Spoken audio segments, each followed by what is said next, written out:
zapping all you hoes away like get back, ZAP, zapping all you hoes away like get back, ZAP, zapping all you hoes away like get back, get back, get back, get back, get back, get back, get back, get back, get back, get back, get back, get back, ZAP, zapping all you hoes away like ZAP, zapping all you hoes away like. If you were standing before Tyra Banks right now in 2021, what would you say? Something came to mind. Everybody go. Everybody go. Everybody go. Everybody go. Everybody go. Everybody go. Everybody go.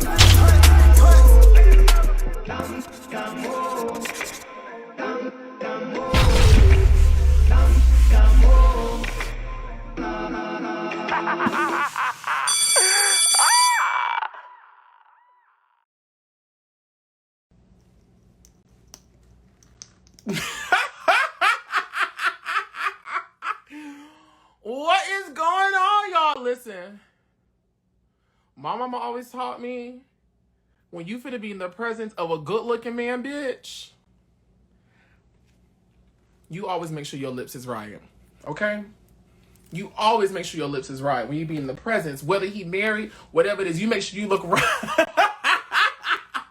What is going on, everybody? This is Oliver Twixt, your nerd boy cutie reporting for duty, here to do the Lord's work once a freaking again. Listen, before we get into the things of the things, because the man of the hour has already told me, little girl, little Miss Oliver Twixt, I don't got all day. I'm a very busy man. And you know, one day when I get to his level, I can't wait till I can tell a little bitch, I don't got all day. Hurry this shit up. No, I'm just playing.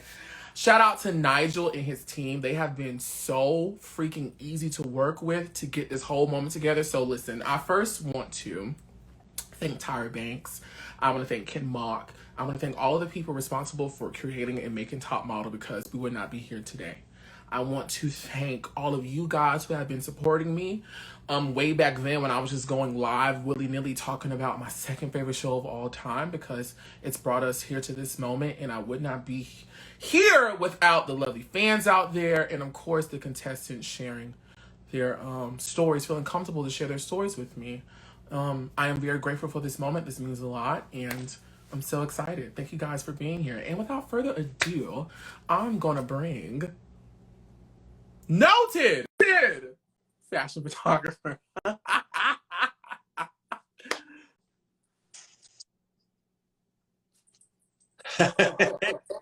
How are you? How are you? Very well indeed. Good to speak to you. Nice to speak to you too. I feel like I am a little boy once again, watching Top Model as a little bitty thing, because never in a million years would I think I will be talking to you. Don't rub in the little bit, Oliver. Oh no, I must. The bust on me, and their favorite thing to do, literally, is to say, I remember when people would come up to Nigel and say, I love your show, I love America's Next Top Model. And then there was the time when people would come up and be like, oh, my mum loves America's Next Top Model. And now it's my grandmother loves America's Next Top Model. Listen, bitch. I'm like, but I got it. Thank you anyway. I appreciate it. And I'm glad you were listening back then. Listen, I'm going to share the story with you that I share with everybody. I started watching Top Model when I was little. I was still in elementary school when Top Model first premiered. I know it just gets worse and worse, Nigel. It's okay. But I was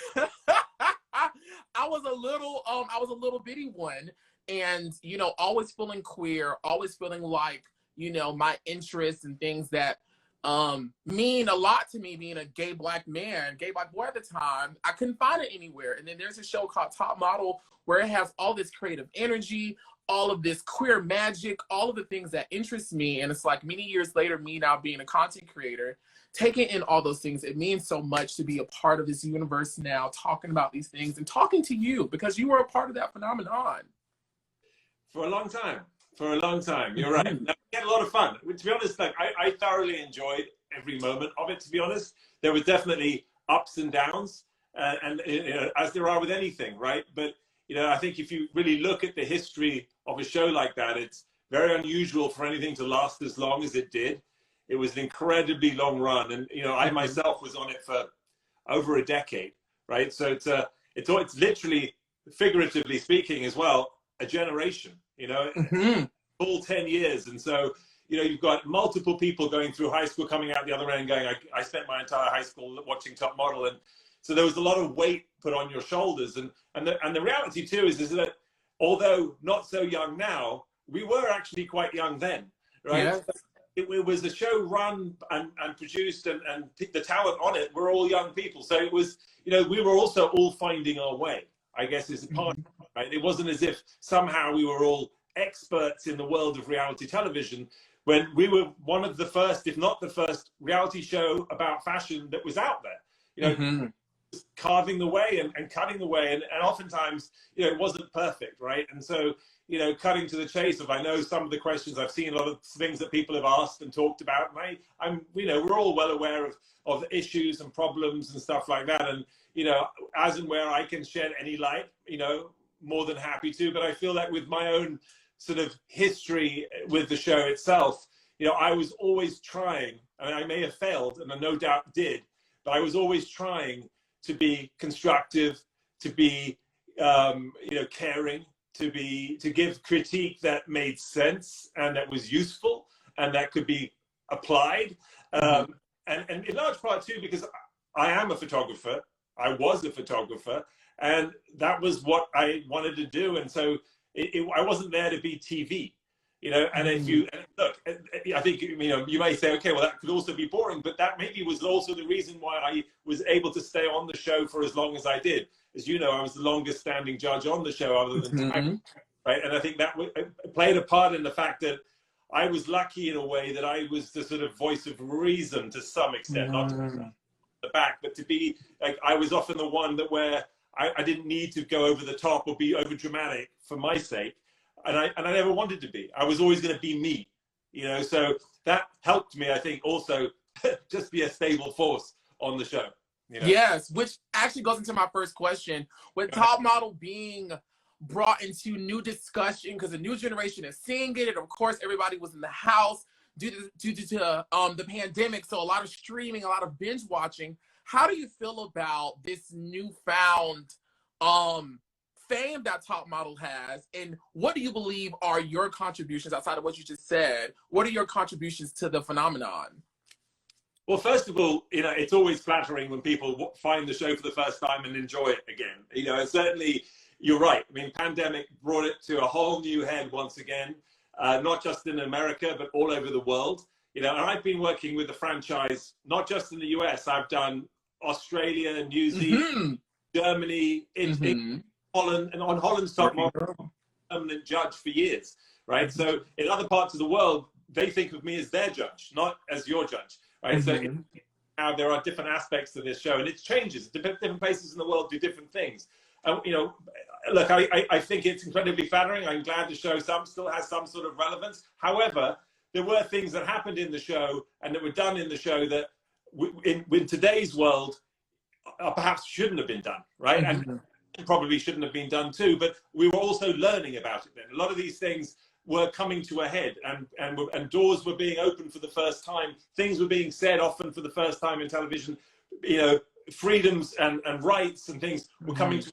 It was oftentimes brought to people's attention, in large part because of things like, well, not necessarily Top Model, but reality shows in general were bringing a lot of stuff to the attention of people, where it was being discussed about whether it was okay to be a petite model, whether it's okay to be a full-figured model, whether, what was fine, what was not fine. And the conversation of beauty in itself, as painful as it can be, was being brought to a head. And so to be a part of that and to be honest with it, and to go through that period and to live it, and to be in that moment, being a part of pop culture, being a part of the zeitgeist of the time where people were really discussing it for the first time, it's like, that was cool. It was really fun and really cool, and to have people come up to you and literally burst into tears when they saw you, you know, and you'd be like, what? And you could be anywhere.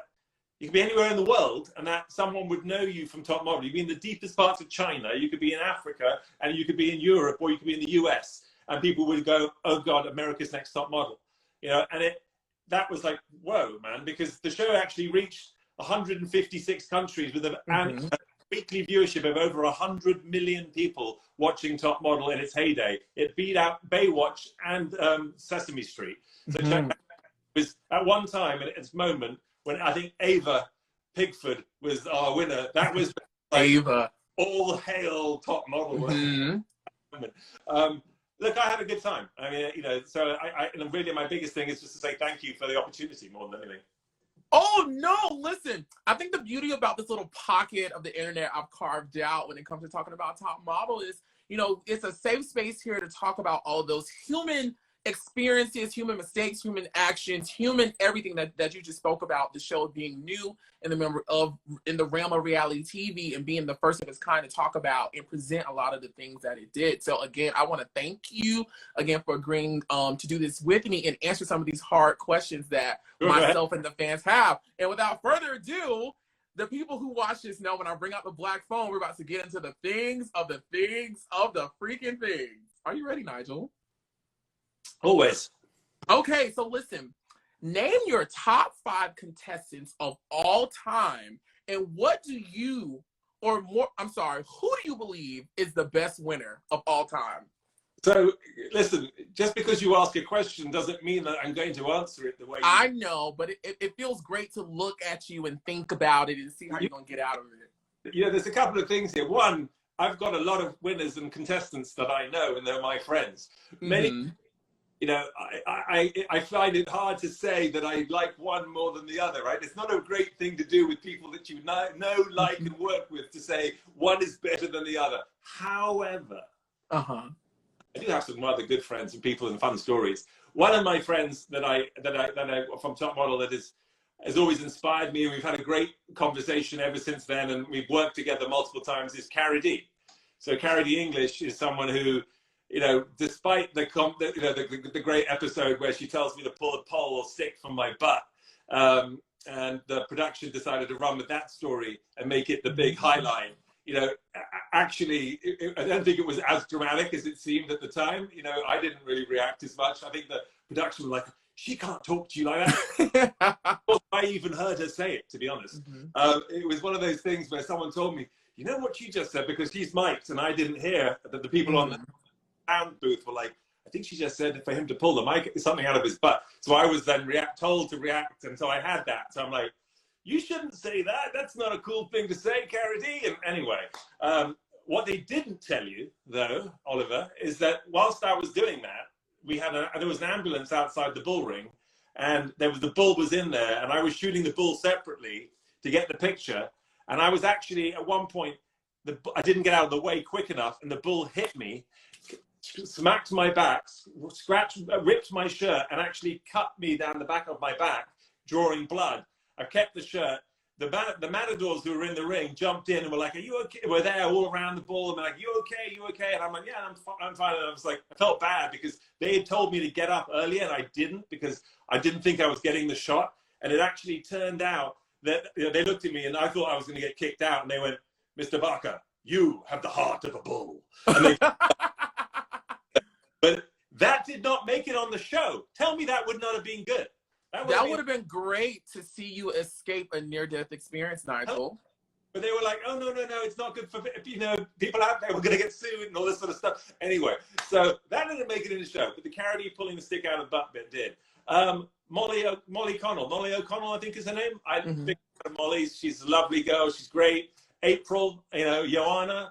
A lot of the girls from the first season, you know, became friends, especially as in the first season, no one knew who I was because I wasn't famous. You know, it was relatively new. So not the first season, second, cycle 2 for me, which was my first one.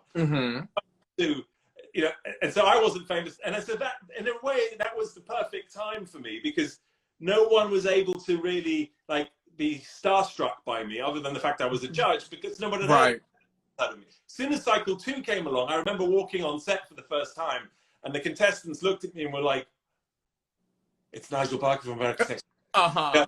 And before that, season cycle 2, they were like, who's he? Right. So actually became, I think that was the group that were, and Ava Pinkford. So she was also, being consistently a friend. Yaya, someone who we stayed in touch with. I mean, there are a lot of people, and if there's a few that are watching now, and I haven't mentioned them, Danny Evans, she's someone who I work with. She makes beautiful hats, and I've shot them before, and she's done great stuff. I mean, Naima, she's made Shandy. These are all people I'm actually still in touch with and have done things with, and are working in as you know, as models and in the fashion industry, and we have sort of, our paths cross. So beautiful. Okay. With Top Model being so popular recently, there have been many moments that have come under a lot of scrutiny. One of the biggest long-standing mysteries is Angelea being stripped of her title in the taping of a new Cycle 17 finale. What do you care to share about us about the real reason that Angelea got stripped of her title? I like to say that I would know what the real reason is. And so this is the thing. It came as a huge shock and surprise to all of us. And I say all of us, the judges. And at least, and again, I can't talk for everyone else. I don't know what they knew and what they didn't. It always seems to me that, certainly Jay Manuel was far more in the know with production than, say, perhaps I was. But I wasn't like a bosom buddy with Tyra like Jay was. So Jay and Tyra go back a long way. They used to work together. He was her makeup artist, and they collaborated on almost everything. Almost, I would say 80% of the photo shoots they came up with together and all that kind of stuff. And I was informed on what was happening. And certainly, we went through that judging. Angelea was the winner.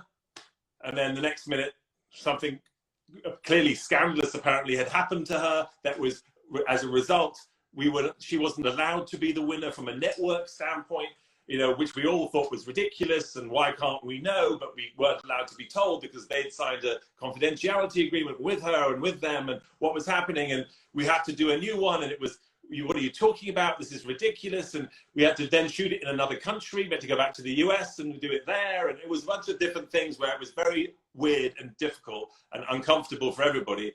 So I don't have a lot of great answers as to why and what, but the reality is that it's a big show. There was a lot of people involved, and there was these networks themselves have a lot of legality tied around what happens and how it happens. And I think partly too, this is interesting thing just for my own sort of career on the network, I was always very separate from everybody. Okay. I played the part of having to go for dinners with everyone. When I say that, like with the crew and all the other people, not that I was not trying to be friendly, but I was trying to separate my life from also from Top Model. I'm married. I've got other things I'm doing. And I knew that because I watched what happened to other people when they got suckered into the whole thing, the whole machine, it became all consuming. And then also, didn't necessarily work out for them. I mean, and actually the less I knew, the safer I was in a way. It was, like, I need to know what I need to know. I want to come in, do my job, answer what I need to do, give these girls advice, take the best pictures I possibly can. And, if I need to do this, I need to do this. So you tell me what I got to do and, I'll go do it. Simply put, Nigel, that was good. That was good. Good. Thank you for that. Okay, so you being the second longest running judge, as you said, behind Tyra Banks, which configuration is your favorite? Talking about the panel, and which one is your least favorite? Another one where you're trying to get me to throw certain people under the bus. No, I'm just asking what you think. You said I can ask it. Of course you can, but it doesn't. Just because you ask me what I think doesn't mean that somehow I'm going to tell you what I think. And I'm okay with that. There's also a charm and aspect and being polite and nice and kind to people that I work with. Is a large part of how I like to operate. And I don't like to think that there was any particular panel that I didn't enjoy. What I can tell you very much is that potentially my favorite person on panel ever was Miss J. And Miss J and I have always got on incredibly well. We couldn't be more different from one another, but I think he's probably my best friend from the show. And we see each other, all the time at Fashion Week, and not sort of necessarily privately anymore, but certainly now at events and things. And we communicate on social media quite often. And Mm-hmm. he's hilarious, as we all know. We all love Jay. He's probably my favorite.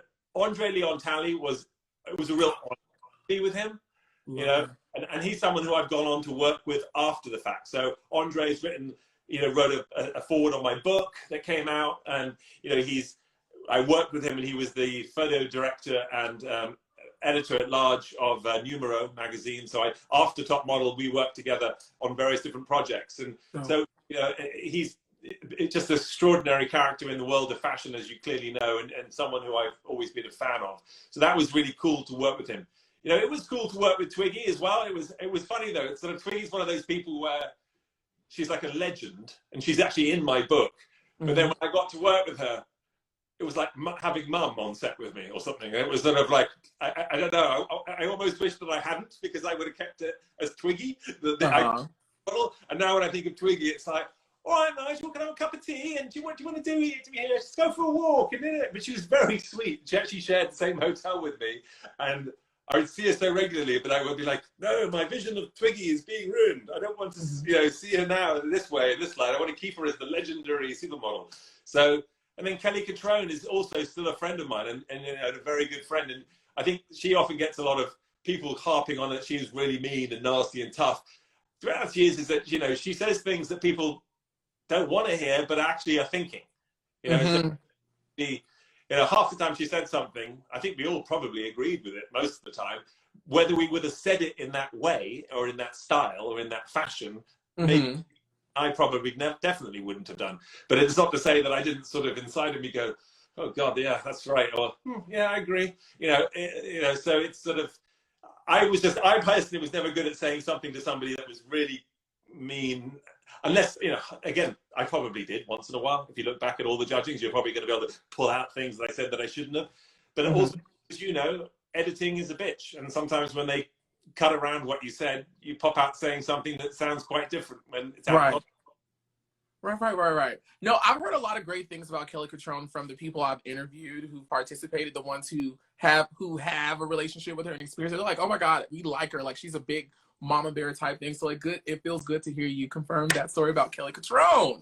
No, look, she's fantastic. I mean, she's literally a good friend. I mean, she calls me privately about various different things, personally too, and we've gone to each other's houses and hung out and that kind of stuff, which is, we're actual friends, which is nice. It's really nice when you get to meet people in your business and line of work that translate as friends. I mean, Paulina Porizkova is also someone who, I became friends with over time, but she's someone who was always quite fragile too. And, you could tell even on the show that a lot of things really concerned her and upset her in general. And it could almost be anything, but, at the same time, she was very kind and loving. And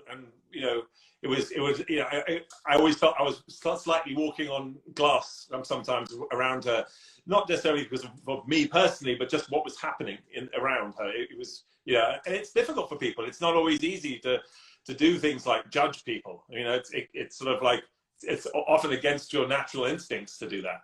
But what I always try to tell people is that, if you imagine you go to a casting as a model and you put down, and the judges, the casting directors or the clients look through your book and go, thank you very much, or walk, and then you walk out the room.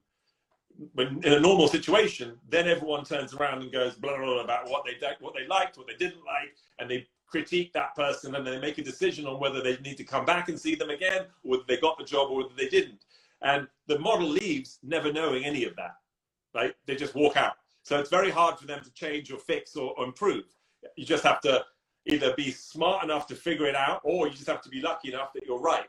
And what we kind of did with Top Model was pull a lot of that back and say, the whole point of this is that the judging panel is that you're going to hear what everyone would have said to you behind your back, but in front of your face. And that's tough. That's not easy to hear. Some people can take that, run with it, and make something of it, and other times they can't, right? So, but that's not to say that everything that was said at judging was the right thing to be said anyway. Sometimes it was done for television, clearly. So that leads into my next question. A lot of questions about this out there in the ANTM universe is questions about whether an elimination was truly a judging vote type system. Did Tyra veto you guys, or were there times where production even stepped in and said, hey, this girl has to go home? So can we on camera make sure this is the message we're sending. Was that your experience? Was it truly we judges get together and vote, or were there other other sovereign powers that stepped in? Yes and no situation. So it's not always, 100% crystal clear at all times over 18 seasons and 10 years and working on a show for 6 months of the year, that at every given moment that there wasn't some aspect of, production having a storyline or something that we would be aware of and stuff like that, and how that plays into the final, decision making as well. But there was never a situation where we were vetoed. Like, that didn't happen ever. There was also never a situation where Tyra said it has to be this person. It never had that happen. I mean, and to that point, judging would sometimes last 9 hours, 10 hours, 12 hours. Jesus. We would start at 4 o'clock in the afternoon, and the models can tell you this.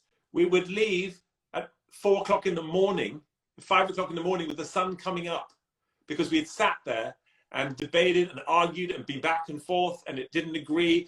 Part of the reason why Top Model was so successful in the early days, especially, is because they found people that were not actually reality TV stars or celebrities or anyone who knew anything about television, but they all had an opinion. Mm-hmm. And we didn't always get on with one another when it came to agreeing.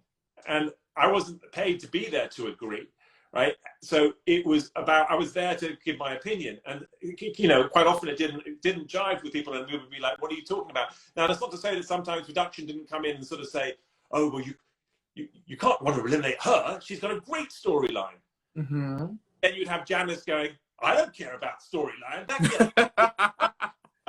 We didn't know about storyline. She might be interesting, but she's, whatever, something else. And there's no way I'm having her, so it wasn't. So my point is that it's not as clear as like production vetoed it or told us what to do. Try telling Janice what to do. Wasn't going to happen, right?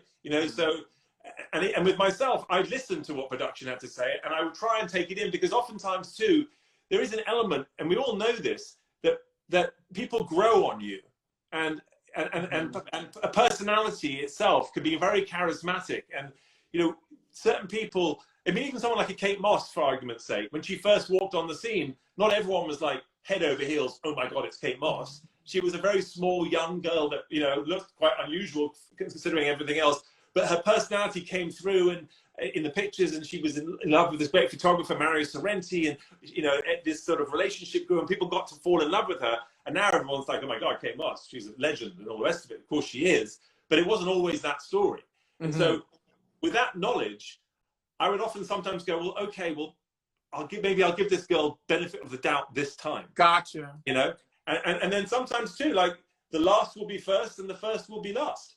And there's an element of, you see people change, and there's nothing better than that metamorphosis. And if you give someone that chance and you watch that growth, no one wants someone to walk in on the show and be the winner from episode 1, right? So it was also like that sort of, you want to say, look, these are diamonds in the rough, and what can we see in them? And that was always what I was always looking for, how I could find something in someone that I thought potentially could be shined out of them. Do you believe that the girl's best photo was always chosen?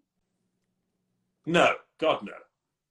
Absolutely not. No, even I would even get upset with that. So that's an interesting question, in as much as I had nothing to do with what best picture was chosen. Even my own pictures, I didn't get to choose. Gotcha.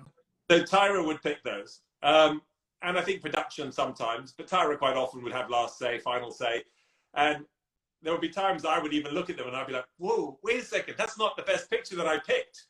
And sometimes I'd be like, oh yeah, well that's, that one didn't make sense for us, or we didn't want that one. Gotcha. And I would be like, come on, like, but at the end of the day, hey, it is what it is. And there were even times actually when I was asked to help pick another photographer's best pictures. And I tried to do it. They were like, oh, we don't like the pictures that they picked out as best pictures. And look, I mean, the reality is this though too, in the world of fashion, photographer doesn't very often get to pick their pictures. Okay, that's actually not how it works. So the fact that I didn't get to choose my best picture is not like, oh my God, shocking, how awful that they didn't allow you to pick your best picture.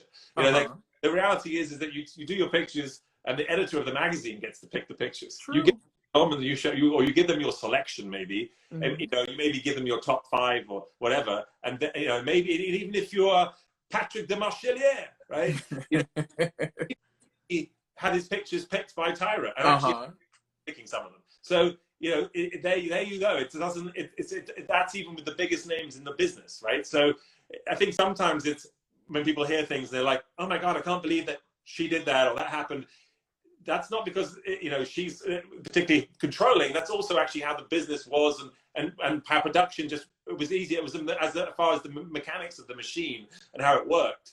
You know, it was like, okay, well, we have to also get things done and move forward. And it wasn't always just like super easy where some photographers would just leave and give her the work and walk out.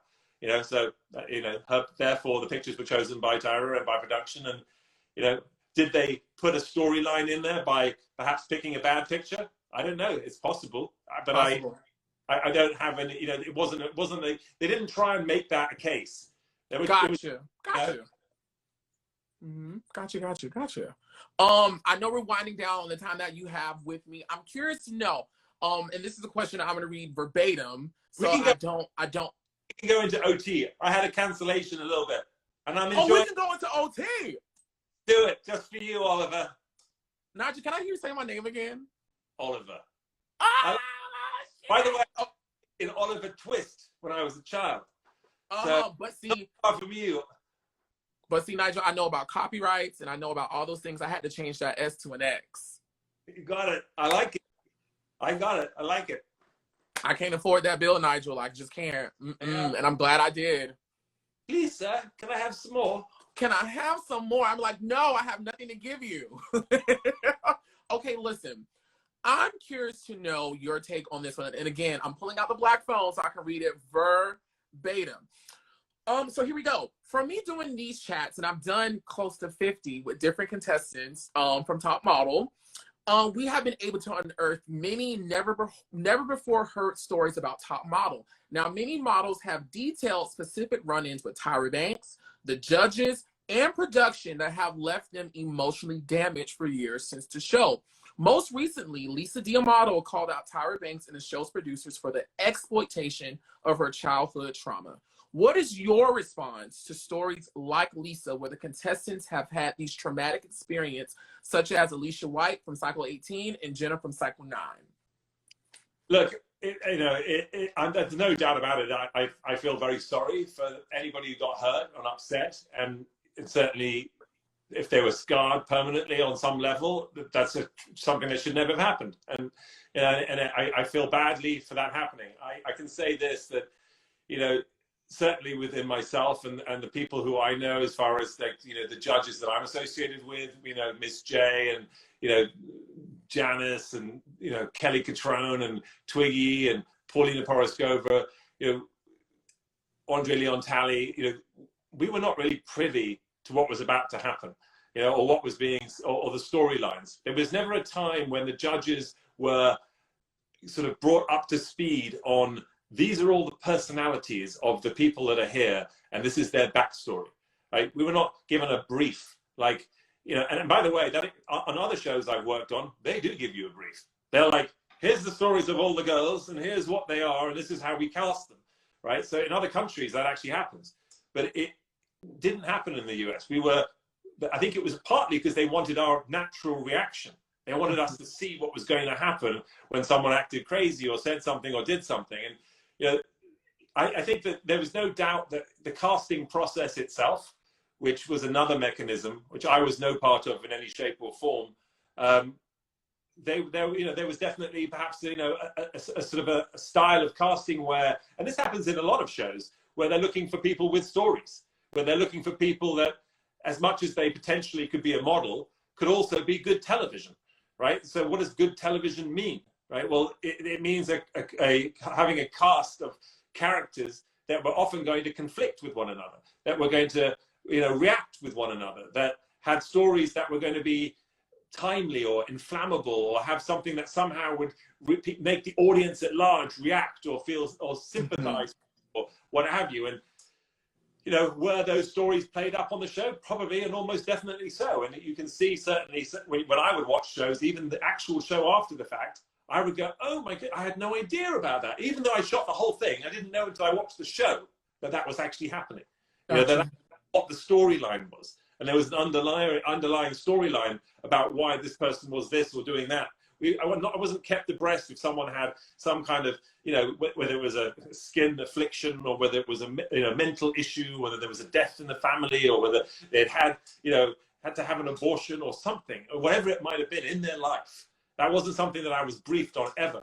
You know, and actually with hindsight, I wish in a way that I had been, because I maybe could have been more sensitive in other areas, if as and when I might have said something that might have been, you know, touching a sensitive area. And because that's never my, you know, that was never my sort of hope and wish to make anybody upset or sad. And certainly when I saw Lisa, and I always liked Lisa. Lisa's a great girl, and you know, in a way, I wonder why she came back for another season, if the first season was as painful as it was. But people do things, and I'm not here to judge her on why she came back or say she shouldn't have. And even if she did, it doesn't give them the right to play on something that upset her. But I don't know the full story behind it. And with fairness, I have to sort of say to, you know, to everyone out there, you know, that this is also the real world of television and things like that. And when it comes to building these shows, these people will do things to control you and to take advantage of situations to build a story and to build a show. And it's all part and parcel of what was going on. I mean, they're also building into these things. I mean, even in season 2, cycle 2, my first episode, the Garden of Eden shoot with Jenascia, was that her name? Jenascia? You know them better than I do. It's okay. I got you. One time when it came out a decade, 15 years ago, I never saw it again until the pandemic, when I rewatched it with my daughter, who's never even seen the show. So I watched the whole thing again with my 12-year-old who didn't even know I was on TV. Check that out. Anyway, you know, she was late, and it just became this story and how to build it up and what have you. And you know that anyone could have woken her up and everything and got it, but they didn't. They knew that it was going to be a great story. So no, leave it. I want out the house. And I'm watching it and I'm going, this is crazy. Why would you not get the girl up and bring her to my shoot? And even when she was there, I was like, she's late. That's really, and they were like, you've got to tell her that she's late. So I was like, oh, okay. That's weird and awkward. You know, you're late. I'm disappointed with you. You know, and I watched God, I look really wooden when I say that. But it was partly because it really wasn't in my nature to do that, because as a photographer, the last thing I would want to do would be make someone feel uncomfortable on my set.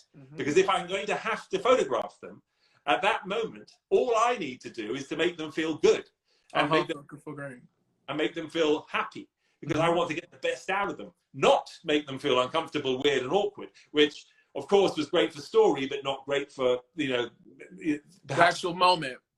So, you know, but like I said, I think that there is no doubt people who have, you know, certainly not had the best experience in these situations. But I think you'd also find that in almost any reality show, whether you're talking about The Bachelor, The Bachelorette, you know, Project Runway, any of them, many of which that I have participated in some level, on some shape and form, met many of the cast members, and have heard very similar stories where things weren't as they hoped they would be or thought they would be. And all I can say is now is, with so much out there about how a lot of this goes down, if you are thinking of getting involved, be prepared for how rough and tough and difficult it can be, and how ruthless it actually is.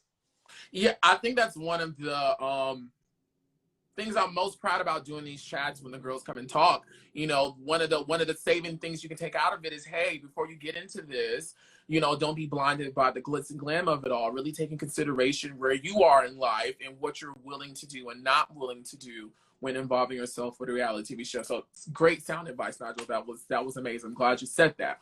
I'm curious to know, Mr. Nigel Barker, this. So this whole me doing these chats really came from watching Jay Manuel do his weekly chats talking about the show, and of course the TV unfolded and all of that. But in relation to you, he put out a book that, and I want to emphasize, it's a fictional work of literature that is loosely inspired on his time on top model. However, there is a character that many people say reminds them of you. Have you read the book? And what are your thoughts about this character in his book? No, I have not read the book, Oh. Nor was I told about the book until it came out. And No, and I know I wasn't, and he has never called me about it or spoken to me about it, is the actual truth of the matter. I've heard that there's a character that might be similar, and no doubt that there's, you know, and I haven't read it, so I couldn't really tell you. But, you know, I think that, you know, that there are elements where, you know, if you're going to do something like that, you know, I think you've got to be careful as well. And I think, you talk about trying to do things to upset people or make fun of people. You know, if it's similar to me, okay, maybe it is. I don't really know or care what someone else wants to say or write about me. I'm very secure in who I am, what I am, and what I'm about. And, you know, and again, I just don't know. I don't know. I feel, and I'm not hurt at all, by the way, by it. I'm sense it. I was taken aback by the fact that, for example, we weren't sent an advanced copy of the book, you know, because I do consider myself a friend, and I'm surprised I wasn't. You know, meanwhile, I know he sent an advanced copy to many people, because when the book came out, all these people had reviewed it and had photographs of themselves with it and were receiving boxes and packages. And look at my J. Manuel book. Where's my book, Jay? You know, meanwhile, character in there that's me. I mean, who knows? Oh no, just another English guy. Hey, nothing. It's not meant to be about the show. Oh no, you know, whatever. You know, clearly, if it weren't, and you weren't afraid, then you would have sent me one. Yeah. Hey, you know what? We all make decisions in life, and we do what we do. And again, Jay is a friend of mine too, by the way. It is what it is, and I don't really care. And at the end of the day, you know, I'm like, God bless him. Good luck. Hope it's a big success. And who knows, if it becomes a huge blockbuster movie, maybe I can play myself in the movie and you know, do a cameo as the other Nigel Barker. Nigel Barker, yes, sir. That was well said and well put. I don't even have a follow-up question for that. I'm on to my next question. I only have 3 more, and we're almost out of here. I know you're a busy man. Thank you once again. Listen, I know we were going back and forth in this before we got on this, and you said you don't remember, and you said if I talked you through it, you may remember. So listen, there was a moment in Cycle 12 when you guys were down in Brazil where we had a contestant by the name of Natalie who left. And when watching this show, it looks like she just walked out the door. But come to find out, for many contestants and Jay Manuel, Miss Natalie went off on everybody, Tyra Banks, and the judges panel. What do you remember about Natalie leaving Top Model in that elimination room? Not much. As I mentioned to you before, you know, and so listen, you know, the reality is that I myself at that time had just had a baby.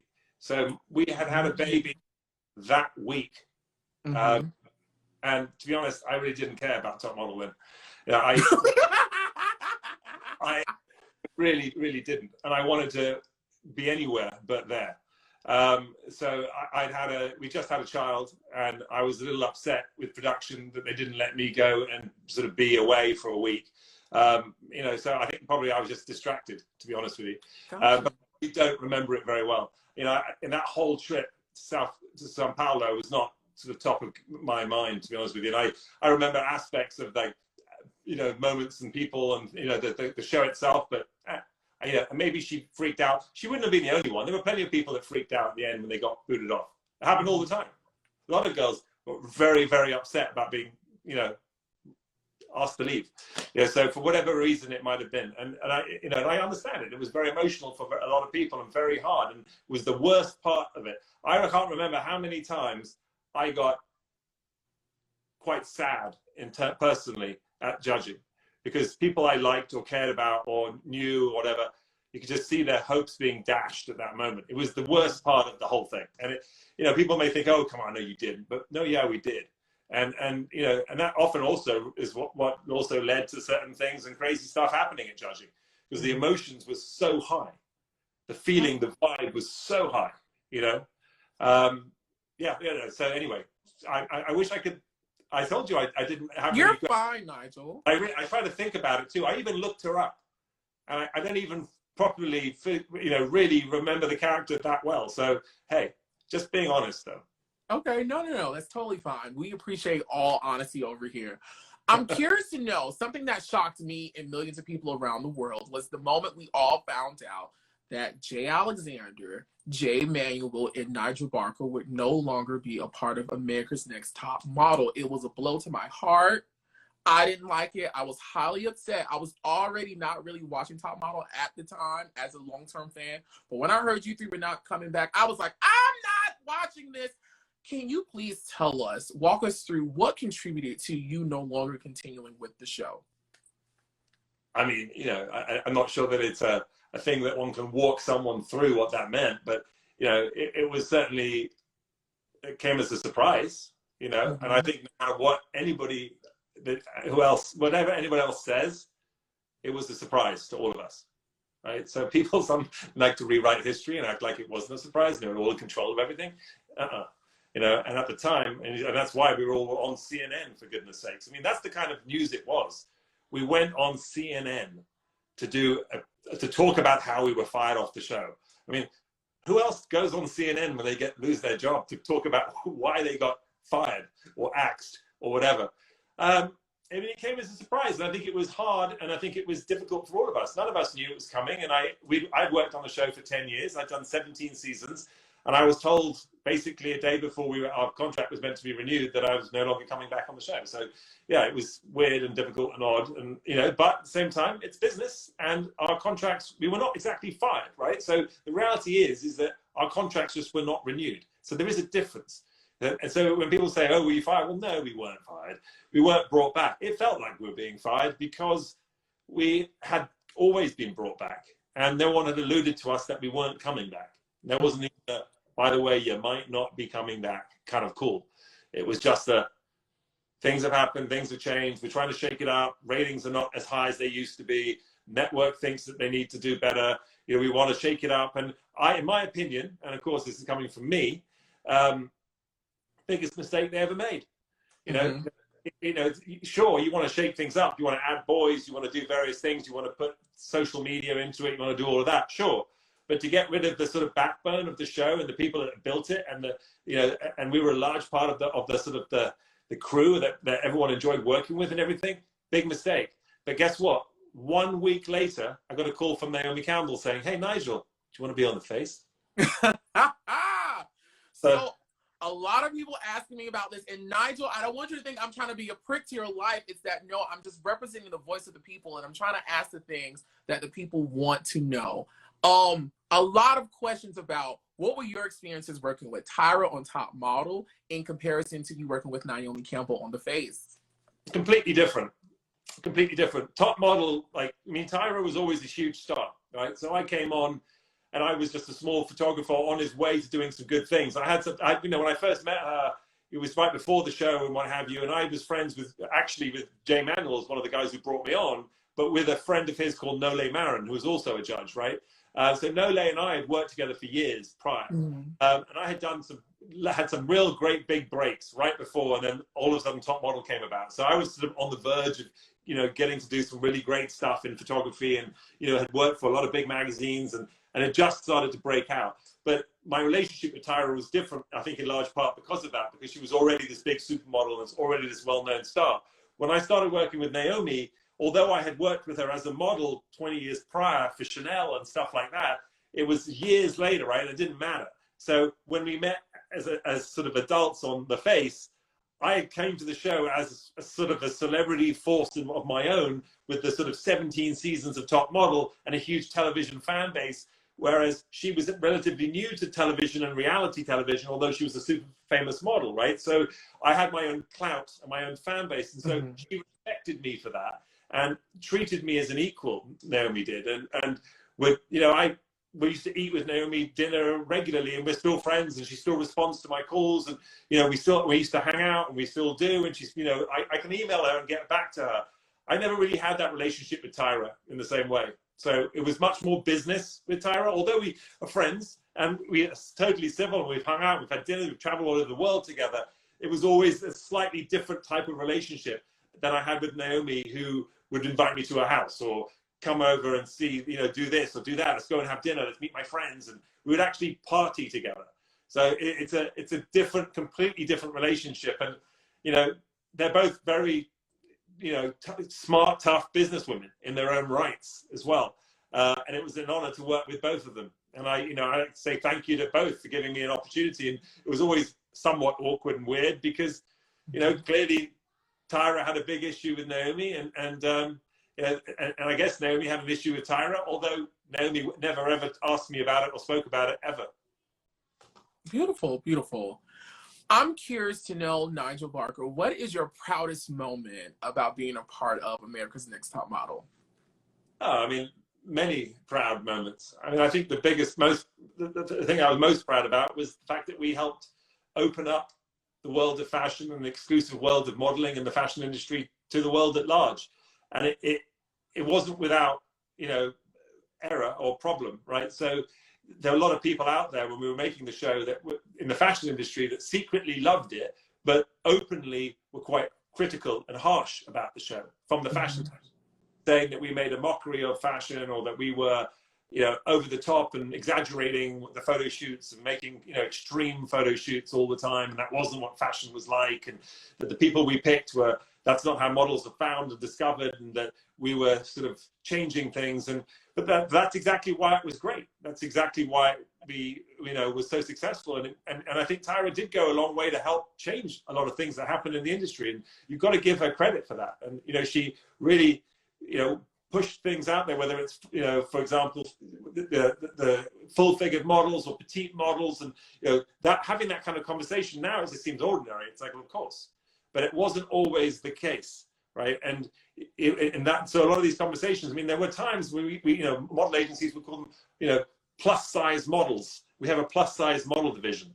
You know, you would never use that language now, but that's actually how the industry itself said things, and it in itself is degrading, you know. And of course now it's so much more about personality, which is the way it always should have been. But Tyra was a pioneer in that. Was a pioneer in looking for people with personalities and trying to give them a showcasing them and saying, you know, let's find that inner beauty. I mean, I wrote a book myself called The Beauty Equation, and it was all about actually discovering your beauty by being the best person you could possibly be from the inside out.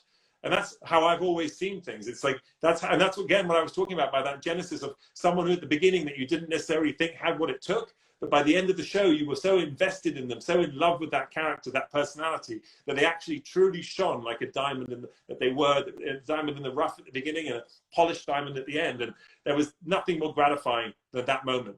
So I love the fact that we gave people opportunity. I like the fact that we opened people's eyes to the fashion industry. And every day I hear from someone who says to me that they got into fashion, or they became a photographer, or they started modeling because of me and because of America's Next Top Model. And that is a huge honor. So to everyone out there who loved the show, thank you. Yes, no, you're so freaking welcome, Nigel.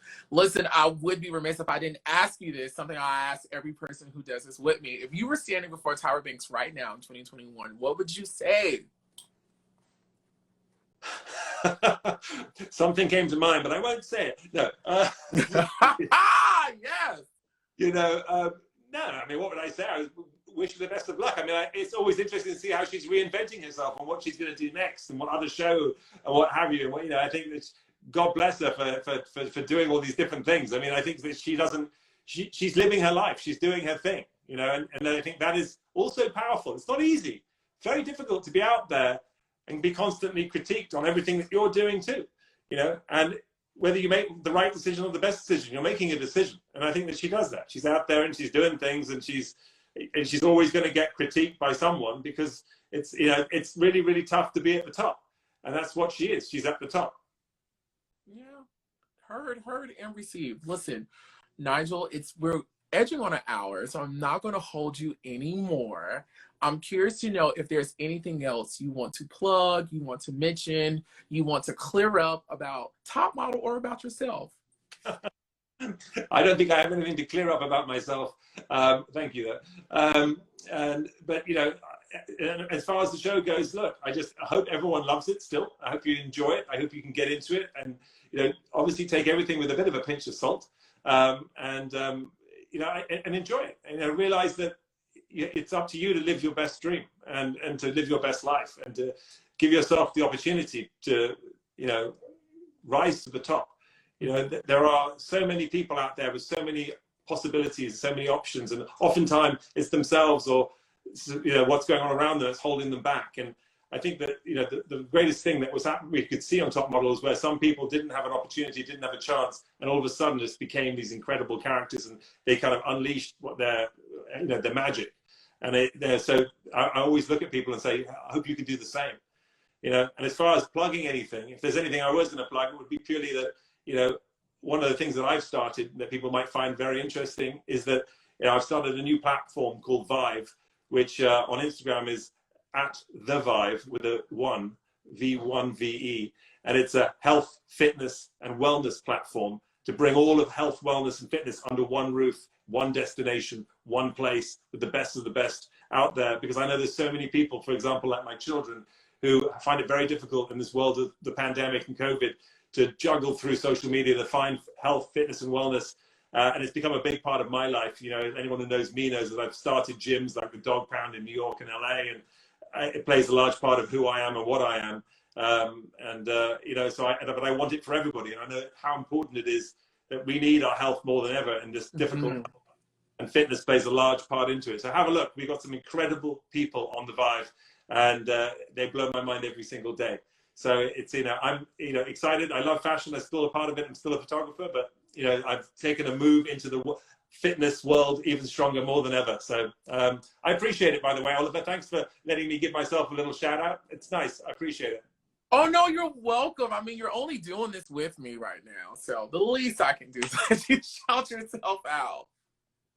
All the best, mate. Thanks so much. Good luck with everything. It's a pleasure. You are quite the character, and you don't, you do everything that you say you're going to do, and I love it. So good, all power to you, my friend. No, Nigel, thank you so much for agreeing to do this with me. Again, I will reiterate, I was a little boy who did not have identity, and watching Top Model gave me identity, and it really catapulted me creatively to do what I'm doing today. And the fact I'm about to be on TV in a month really means a lot. And to talk to you, and you being one of the people who are a part of a phenomenon that not only inspired me, but so many people around the world, this moment is like top 5 for me. Well, good luck with everything. I appreciate it. No, thank you, Nigel. Everyone say bye to Nigel.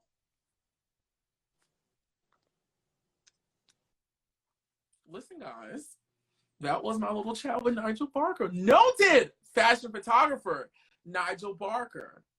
We appreciate his time. We appreciate his honesty. We appreciate his responses. We appreciate him for sharing the space with me. Listen, this video we uploaded to the Oliver Twixt, OliverTwixt YouTube channel. Class is over, guys. Until next time, be sure to pray and kegel. Bye.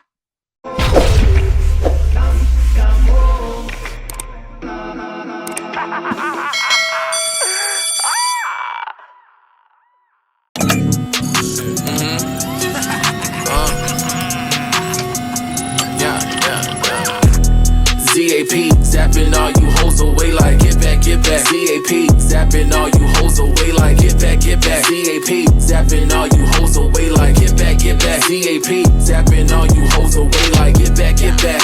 Get back, get back. Get back, get back, get back, get back. Get back, get back. Get back, get back. ZAP, zapping all you hoes away like ZAP, zapping all you hoes away like